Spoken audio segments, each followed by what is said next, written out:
What is good, YouTube? We are back with another banger, as y'all can tell. We got how good was Cam Newton actually? I don't know about y'all, but shit, I've always been a Cam Newton fan. Shit, ever since I seen him whooping my Cowboys asses, 2015, 2016, MVP year. I know a lot of y'all probably gonna bring up that fumble in the Super Bowl. Understandable. Niggas make mistakes, nigga. You feel me? Niggas make mistakes. Niggas do shit. Niggas fuck up. Shit happens. I ain't gonna be here to, you feel me, be his savior, be his, you feel me. I ain't gonna protect him. I ain't gonna, you feel me. He should have hopped on that ball. I'm gonna be real with y'all. Dead ass. But I'm not gonna let one mistake blind me from all the shit that this nigga's done. Let's be real. Cam Newton's like that. And for the people that don't think Cam Newton's like that, I got this video specifically for y'all to show y'all and prove to y'all why Cam Newton won that MVP for a reason. With that being said, let's get right into the video. Why is my shit mudded? Why my shit mudded? Why my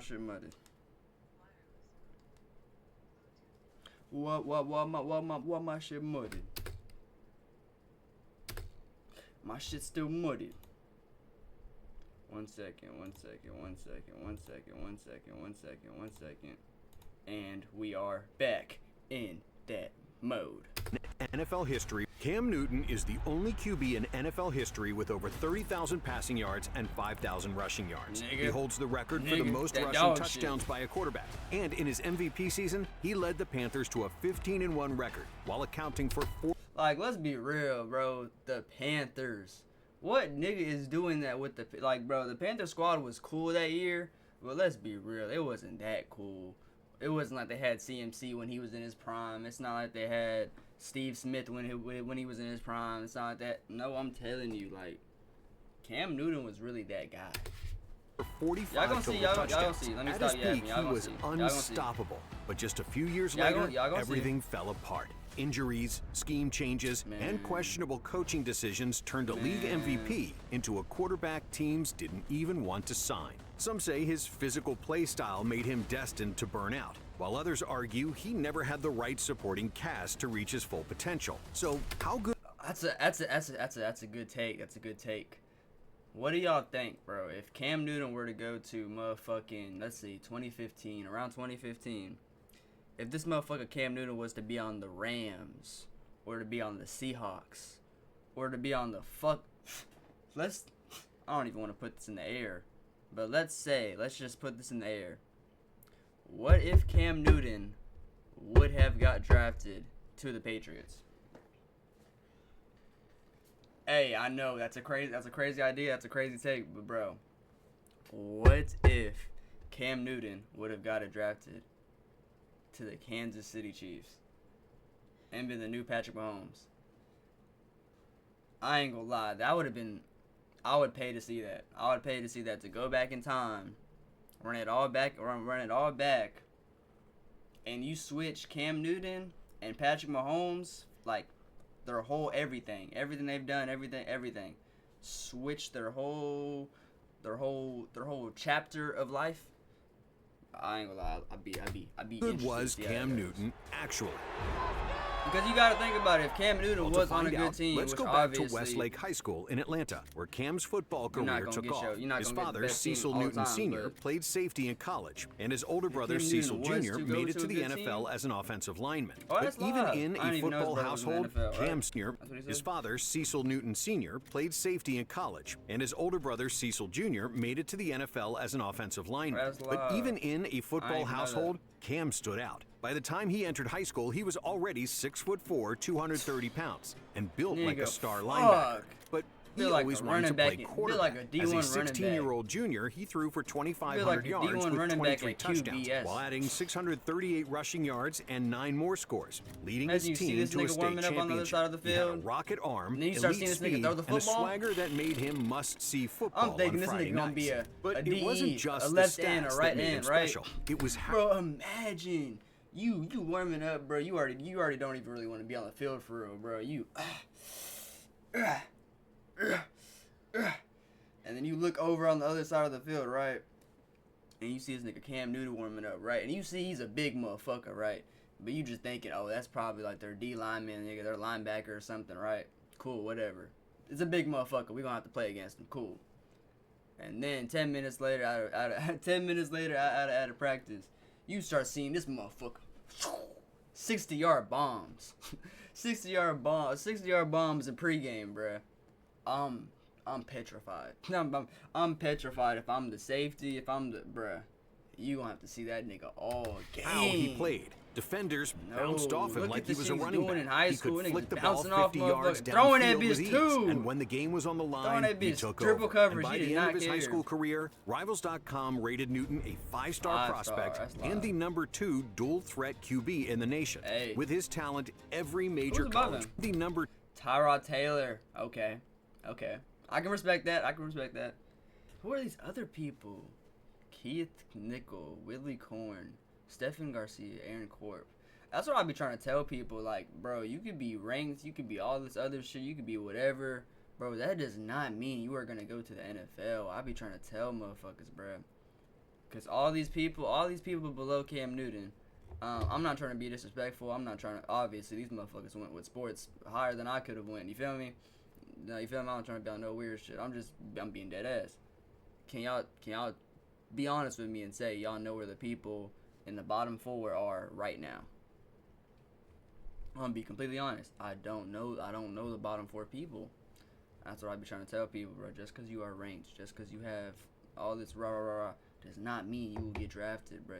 There is still a chance, bro. There's only so many teams in the league, bro. There's only so many teams in the league. I be trying to tell motherfuckers, bro. #2 dual-threat QB in the nation. These were probably tough-ass recruits in high school, bro. You gotta understand. Being right below Cam Newton, I know Aaron Corp was tough. I'm gonna have to go look at some Aaron Corp highlights after this. I'm knowing. Probably tough. But, bro, it'd be weird as hell, bro. Sometimes you just don't get drafted, bro. With his talent, every major college program wanted him. But Newton had his sights set on one of the biggest powerhouses in the country, the University of Florida. Now, unlike his high school career, his college career started out slow because he was joining the peak Florida Gators with reigning Heisman Trophy winner Tim Tebow as the starting quarterback. So, Cam would have to wait his turn. But when he finally got his chance during his sophomore year, everything fell apart. Because in the first game of the season, he suffered a season-ending ankle injury. And if that wasn't bad enough, he was also arrested for allegedly stealing a laptop that same year. I want to show people and tell people, hey, I have hiccups. You at Auburn, my nigga. That don't define who I really am. Facing potential discipline from the team, Newton left Florida and was forced to take a different path, junior college. But while most quarterbacks in his position disappear after leaving a powerhouse program, Newton did the opposite. At Blinn College in Texas, he put up over 3,000 passing yards, 38 touchdowns, and led the team to a JUCO national championship. Suddenly, he was the most sought-after QB in the country. I always told people, bro, I see nothing wrong with JUCO, bro. Niggas be hating on JUCO like that shit's bad or something. Bro, you gotta think about it. You can go to JUCO for 2 years. After your 2 years, you can get out and still have 4 years of eligibility after popping your shit in JUCO for 2 years. Motherfuckers be like, oh, you a grown-ass man, and bro, man, I don't give a, man, miss me with that shit. Man, this nigga gonna be 22, 23 years old playing against 18-year-olds. Bro, that's gonna be the same way if a nigga goes to the NFL. Same way Cooper Flag, 18, playing against grown-ass niggas in the NBA, that's the same thing. Talk about he's gonna be 23 in college playing against 18 and 17-year-olds. That's not fair. He's gonna be at JUCO for 2 years and he's gonna be able to be in 4 years of college. Oh my god, nigga. Yeah. Get out my ear, bro. That's the same thing if you were to go to that's the same thing if you were to NFL, bro. You would be the top ranked prospect, whatever. You'd be 18 and you go to the NFL and you be playing against grown ass men that are probably way older than just college. 4 or 5 years older, 10 years older than you, playing against vets. Like, No, I don't see nothing wrong with JUCO. I think Again, JUCO's only this time he chose to take his talents where to you want to Auburn. be, or you're And not in just having how one you year, want it, Newton delivered one of the greatest single seasons in option for college football history. You still want to play football? You still have a dream for football? You still think you could take it somewhere? I think JUCO's a pretty 1,854 yards, rushed for 1,473 more, and accounted for 50 total touchdowns, which was enough to earn him the Heisman Trophy. But his dominance came with controversy. Back before the days of NIL, reports surfaced that Newton's father had tried to negotiate a pay-for-play deal with Mississippi State prior to the season. According to NCAA investigations, Newton's father and a recruiter named Kenny Rogers had wanted up to $180,000 in exchange for Cam's commitment to Mississippi State before he ultimately chose Auburn. Bro, you gotta think about that, bro. That's crazy. That's before all the commitments, all the NIL, all the everything. Bro, you gotta think about it. How much was it? 100 to 180 bands just for this motherfucker Cam Newton to go play for Mississippi State. See, now you have NIL and all this other shit in 2025. A motherfucker that's not even playing like Cam Newton in his last days, right, is getting $2 million to go play for their school. You feel me? Is getting $2 million to go play for motherfucking Eastern Michigan. I'm telling you, NIL is crazy, bro. If they would have had NIL back in the day, bro, I'm telling y'all, so much shit would have been different, bro. They were trying to pay this nigga below the table $100K to $180K for Cam Newton. You don't understand how much bread this nigga Cam Newton would have got in NIL if NIL was around then when he was in college.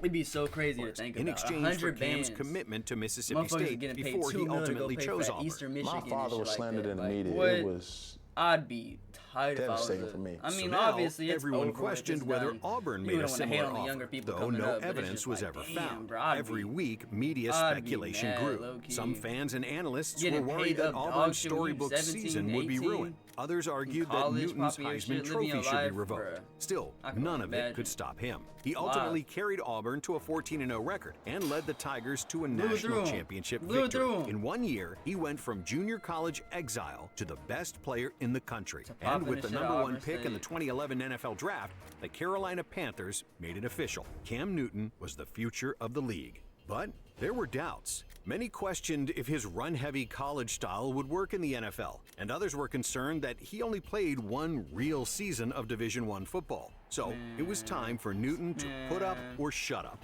And in his first NFL game, Newton threw for 422 passing yards, the most ever by a rookie in their debut. Just a week later, he followed that up with 432 yards, becoming the first quarterback in history to throw for 400-plus yards in each of his first 2 games. Suddenly, the questions about whether he had an NFL-caliber arm disappeared. But he wasn't just lighting it up through the air, he was also dominating on the ground. Newton's combination of size, speed, and power made him nearly impossible to stop in short yardage and red zone situations. And by the end of the year, he had 14 rushing touchdowns, breaking the NFL's single-season record for a quarterback. He finished the season with 4,051 passing yards, the most by a rookie in history at the time, 21 passing touchdowns, 706 rushing yards to go along with all his touchdowns on the ground. And he won the Offensive Rookie of the Year award with ease. He was unlike anything the league had ever seen. And Newton brought an entirely new swagger to the Panthers. His confidence, playmaking ability, and now iconic Superman celebration made him one of the most electrifying players in the NFL from day one. Newton had taken a team that went 2-14 the year before and made them relevant again as a rookie. So, naturally, Carolina was expected to take a step forward next season. But the year didn't start that way. Through the first half of the season, Newton and the Panthers struggled. The offense was inconsistent, turnovers became a problem, and Carolina opened their campaign 1-6, with Cam throwing just 5 touchdowns to 8 interceptions in those games. The same quarterback who looked unstoppable as a rookie suddenly looked frustrated. His leadership was questioned, and his body language on the sideline, especially after losses, became a major talking point. Some analysts started to wonder if he had hit a wall, or if defenses had figured out how to slow him down. But those narratives didn't last long, because over the second half of the season, Newton flipped a switch. In the final 8 games, he was one of the most efficient quarterbacks in the league, throwing 13 touchdowns to just 4 interceptions, while also rushing for 4 more scores. His completion percentage went up, his decision-making improved, and the Panthers started winning. They closed the season 5-1, but unfortunately missed the playoffs once again. Regardless, closing the year on that sort of run left fans with plenty of optimism going into the next season. And in 2013, Carolina reverted back to their old ways. The Panthers opened the year 1-3, with Newton struggling in key moments. And after a tough Week 4 loss to the Cardinals, where he threw 3 interceptions, questions about his consistency and whether or not he was actually a franchise quarterback resurfaced. But over the next 2 months, the Panthers caught fire, winning 8 straight games. And Newton played the best football of his career, leading game-winning drives against the Patriots and 49ers, 2 of the best teams in the league. Against New England on Monday Night Football, he outdueled Tom Brady, throwing for 209 yards, 3 touchdowns, and delivering the game-winning score in the final minutes. That's a good game. Newton's firing, it is caught on the run again, inside the 10. That's a good game.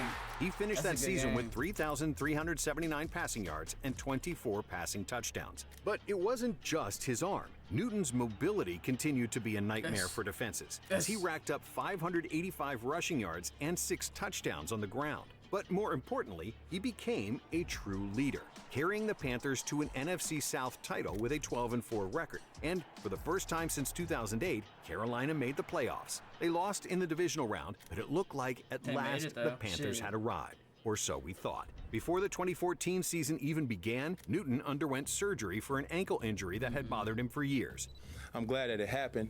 My ankle is getting back, you know, and is feeling stronger than ever. Then, in the preseason, he suffered a fractured rib, forcing him to miss Week 1. And that's just the beginning of the struggles. Because when Newton returned in Week 2, his mobility, which was his greatest weapon, was severely limited. The Panthers started 3-2, but the offense was inconsistent, and the defense took a major step back from its dominant 2013 form. It felt like everything was on the verge of collapse. And it was. From Week 6 to Week 13, the Panthers didn't win a single game, going 0-6-1. The offensive line was awful, causing Newton to take relentless hits, and the lack of weapons around him didn't help. And just when things seemed like they couldn't get worse, disaster struck. On December 9th, just when 3 interceptions and sacked 5 times in the first half. I ain't gonna lie, I'm telling Coach seemed like they couldn't get worse, disaster struck. On December 9th, just days after leading the Panthers to a win over the Saints, Newton was involved in a serious car accident. NFL star Cam Newton, quarterback, recovering in the hospital this morning after a frightening car crash. His pickup flipped after colliding with another car. His truck flipped over multiple times, and he suffered 2 fractures in his back. It looked like his season was over. With the unpredictable nature of back injuries, some even thought his career could be over. But not Cam Newton. He had other plans. I'm looking at this truck and I'm like, somebody's supposed to be dead. And, you know, I just can't stop smiling because it's like God had his hands on me. Just 2 weeks after the accident, he'd already returned to the field. And he didn't just play. He led Carolina to back-to-back wins to close the season. On top of that, thanks to the NFC South being historically weak, the Panthers won the division with a 7-8-1 record, making the playoffs despite their losing record. In the wild card round, Newton led Carolina to a 27-16 win over the Arizona Cardinals, his first career playoff victory. But the Panthers' run ended the following week with a 31-17 loss to the Seahawks. Still, the message was clear. Cam Newton was a true warrior. He overcame injuries, a weak supporting cast, and a near-death experience to drag his team to the playoffs and get a win. And that toughness was rewarded as he was given a new contract entering the 2015 season. Plus, he finally had a healthy body and a bigger chip on his shoulder than ever. But just before the season began, Carolina suffered a devastating setback. Their #1 receiver, Kelvin Benjamin, tore his ACL in training camp. Without Benjamin, the Panthers were left with one of the weakest receiving corps in the league, so most analysts wrote them off. And they probably would have been right if it weren't for Cam carrying his team at an historic level. From the very start, Newton played with a different level of confidence. In fact, he led Carolina to a 14-0 start, making impossible plays week after week, whether it was stiff-arming defenders, throwing pinpoint deep passes, or running through linebackers. He was simply unstoppable. Newton threw for 3,837 yards and 35 touchdowns. But what made his season special was how he dominated as both a passer and a runner. He racked up 636 rushing yards and 10 touchdowns, becoming the first NFL quarterback in history to throw for 30-plus touchdowns and rush for 10-plus touchdowns in a single season. By year's end, it wasn't just about the stats. Newton had completely changed the way the quarterback position was viewed in the NFL. Never before had we seen the freakiest athlete on the field also be the quarterback. And for his dominance, Newton was named NFL MVP, becoming the first quarterback in history to win the award while leading his team in rushing touchdowns. And his season was far from finished, because after going 15-1, the Panthers entered the playoffs as the #1 seed in the NFC, and Newton, yet again, took his game to another level. In the divisional round against Seattle, he helped Carolina jump out to a 31-0 lead, completely dismantling the Legion of Boom. Then, in the NFC Championship game against Arizona, he put on one of the greatest playoff performances ever, throwing for 335 yards, 2 touchdowns, and adding 2 more rushing scores in a 49-15 beatdown. Cam was truly at the peak of his powers, and Carolina was heading to Super Bowl 50. Enter the Denver Broncos' elite defense. Led by Von Miller, the Broncos sacked Newton 6 times, forced multiple fumbles, and held Carolina to just 10 points in the big game. But the most brutal blow came in the fourth quarter. When down 16-10, Newton fumbled, and instead of diving for the ball, he made a business decision. It's that farewell game, man. He was on one. A move that still haunts him to this day. It ain't no excuse for me not jumping on the fumble. Feel me? Denver recovered. Feel me? Even I said at the beginning of the video, like even he can understand that, like, he should have hopped on that. Sealed ball. the win, and just like that, Newton's dream happens, season bro. ended in heartbreak. But despite the Super Bowl loss, Cam Newton's 2015 season remains one of the most dominant by a quarterback in NFL history. And for that reason, it felt like the 26-year-old was just entering his prime. But somehow things started to go downhill. In 2016, Newton and the Panthers were out of sync. The offense that had looked so unstoppable the year before now seemed sluggish and inconsistent. During the season opener against the Broncos, Newton took several brutal hits to the head, some of which clearly should have drawn penalty flags. But no calls were made. He was battered all night by Denver's defense as the Panthers lost 21-20. The offensive line that had protected Cam so well the year before suddenly looked overmatched. The defense took a step back after losing star cornerback Josh Norman in free agency. And most importantly, Newton just wasn't playing at the same level. Through the first 4 weeks, he had more turnovers than passing touchdowns. Carolina stumbled to a 1-3 record. He went down then, during a Week 4 game against the Atlanta Falcons, Newton took a vicious hit while trying to score on a 2-point conversion. And not even Cam's toughness could make him immune to a concussion, forcing him to miss Week 5. But what many didn't realize at the time, record. Then, during a Week 4 game against the Atlanta Falcons, Newton took a vicious hit while trying to score on a 2-point conversion. And not even Cam's toughness could make him immune to a concussion, forcing him to miss Week 5. But what many didn't realize at the time was that he had also injured his throwing shoulder earlier in the season. Newton played through the pain for the rest of the year, but it was obvious that something wasn't right. His mechanics looked off, and his accuracy was fading. By mid-season, the injury had worsened, limiting his ability to throw deep passes. Then, finally, he revealed that he had been playing with a partially torn rotator cuff, an issue that would eventually require surgery. The losses piled up. Newton tried to keep the Panthers afloat, but without a healthy shoulder and an inconsistent supporting cast, Carolina never found its rhythm. After a Week 13 40-7 whooping at the hands of the Seahawks, the Panthers were officially eliminated from playoff contention, just 1 year after going 15-1. So Newton spent the offseason recovering from shoulder surgery. And while the hope was that he would get back to the MVP version of himself, there were serious concerns about his overall health. At his best, Newton was one of the most unstoppable forces in the league. But could he continue playing his powerhouse brand of football after already taking so many hits? And playing through so many injuries, the 2017 season started off slow. But by mid-season, Newton had rediscovered his rhythm. He wasn't quite playing at his 2015 MVP level, but he was still one of the most dangerous dual-threat quarterbacks in the league. The Panthers' run game was unstoppable, thanks to the combination of Cam and rookie running back Christian McCaffrey. Cam led game-winning drives against the Vikings, Packers, and Buccaneers, showing that he could still take over when it mattered most. And by the end of the year, the Panthers finished 11-5, earning a wild card spot in the playoffs. Newton finished the regular season with 3,302 passing yards, 22 passing touchdowns, and another 754 yards, along with 6 touchdowns on the ground.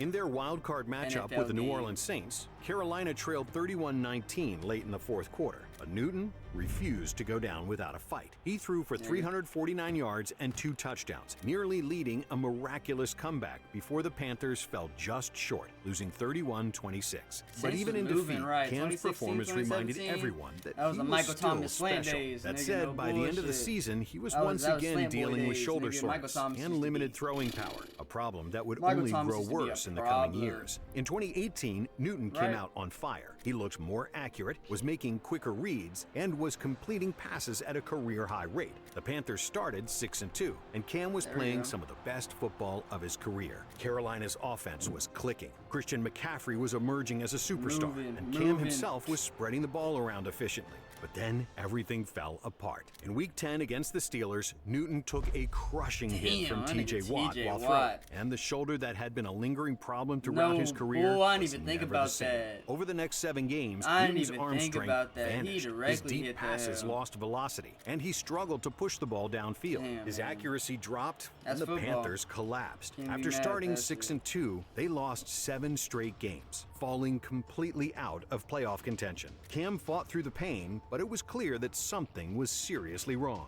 Even routine throws became difficult, so the Panthers shut him down for the final 2 games. And after the season, Newton underwent another shoulder surgery, his second in 2 years. And on top of that shoulder surgery, Newton was also dealing with foot issues that had begun bothering him late in the previous season. Despite these concerns, Carolina still believed in Cam. He was only 30 years old, and they knew if he could just get healthy again, he was still one of the most dangerous quarterbacks in the league. But that was a big if. Newton made it through training camp and started Week 1 of the 2019 season against the Rams, but he wouldn't make it past Week 2. Early in the game, Cam re-aggravated a Lisfranc injury in his foot, a painful condition that makes it nearly impossible for a quarterback to step into their throws properly. He finished the game, but looked completely out of sync, missing throws he normally made with ease, and that turned out to be his last game in a Panthers uniform for at least a couple of years. After spending 9 years as the face of the Carolina Panthers, Cam Newton was released on March 24th, 2020. It was the end of an era, and for months, no team showed any serious interest in signing him. A former MVP, still just 31 years old, sitting in free agency with no offers. But then, in late June, the New England Patriots took a chance, signing Newton to a 1-year, incentive-heavy deal worth up to $7.5 million.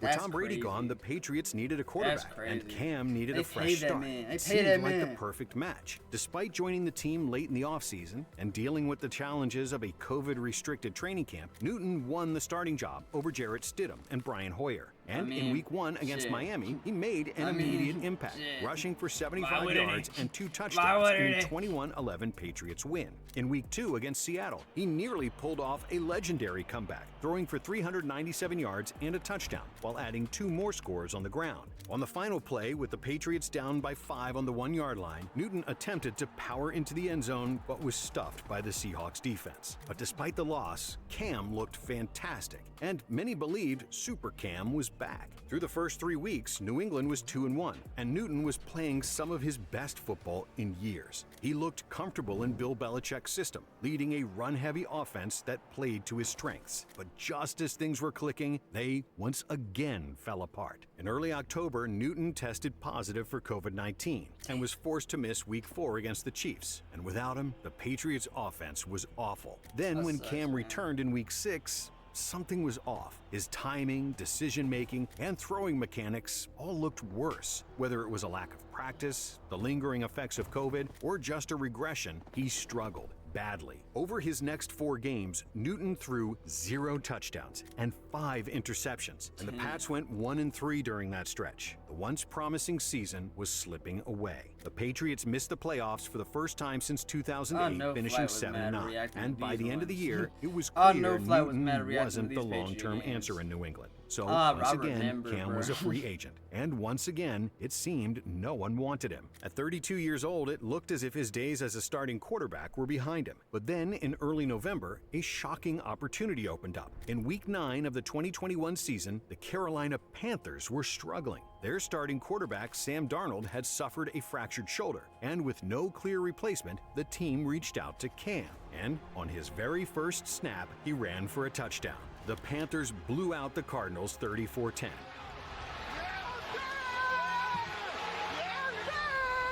And it felt like Cam had breathed new life into the team. But after a solid game against Washington, Newton's struggles returned. In Week 12 against Miami, he completed just 5 of 21 passes for 92 yards, throwing 2 interceptions before being benched. The Panthers lost 33-10, and after their bye week, Newton never regained his early magic. Over the next 4 weeks, he went 0-4 as a starter, failing to throw for more than 200 yards in any game. Carolina ended the season on a 7-game losing streak, finishing 5-12. And after the season, the Panthers did not re-sign Newton, nor did anyone else. His 2021 return to Carolina was a great story, but in the end, it was just that, a story. The version of Cam Newton that once dominated the league was gone. And by 2022, so was his NFL career. He technically still hasn't retired, but it's pretty clear that he'll never play in the league again. Cam, are you planning on retiring? No. Cam Newton had a pretty short career and an even shorter prime. So how good was Cam Newton? Actually, he didn't have pinpoint accuracy like Drew Brees. He wasn't a master of pre-snap reads like Peyton Manning, and he didn't have the longevity of Tom Brady. But what he did have was a rare combination of size, speed, and power that the NFL had never seen before. At 6'5", 245 pounds, he could bulldoze linebackers like a running back, outrun defensive backs like a wide receiver, and launch a football 60 yards downfield with ease. At his best, he was unstoppable. Tom Brady, defenses had no answer for him. If they played and the coverage was good, he'd take off and torch him with his legs. If they stacked the box, he'd hit him over the top with his cannon of an arm. And in the red zone, he was a cheat code. No quarterback in history scored more rushing touchdowns than Newton. He was the 2015 NFL MVP, leading the league in total touchdowns. And he's the only quarterback ever with over 75 rushing touchdowns and over 30,000 passing yards. At his peak, he single-handedly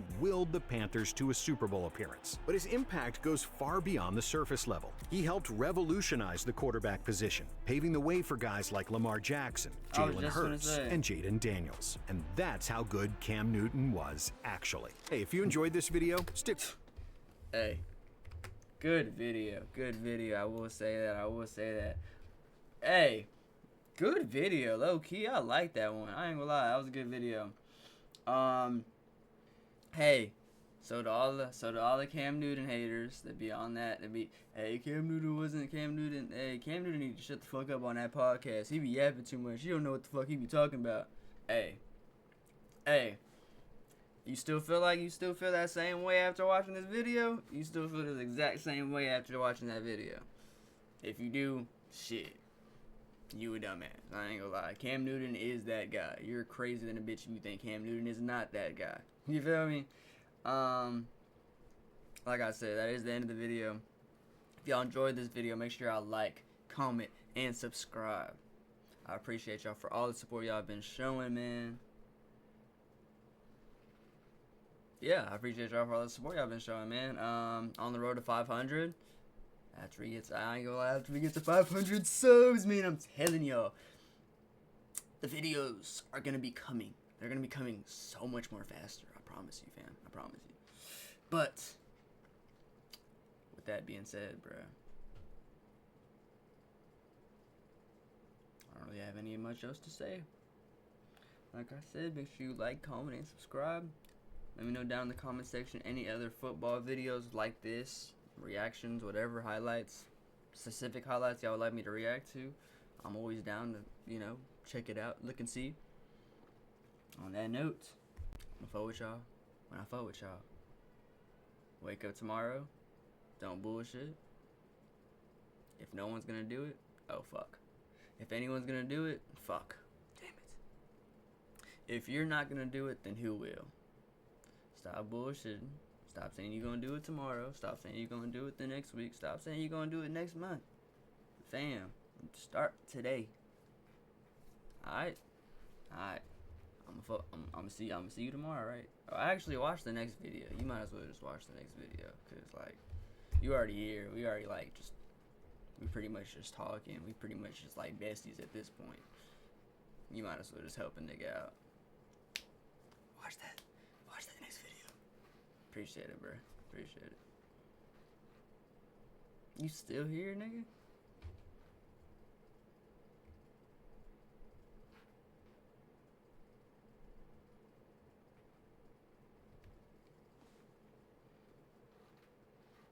We can have a staring contest. I don't care. I got all day. You don't understand. I got all day. I'm chilling. What's good? What's up? Bro, you like me or something. You're weird.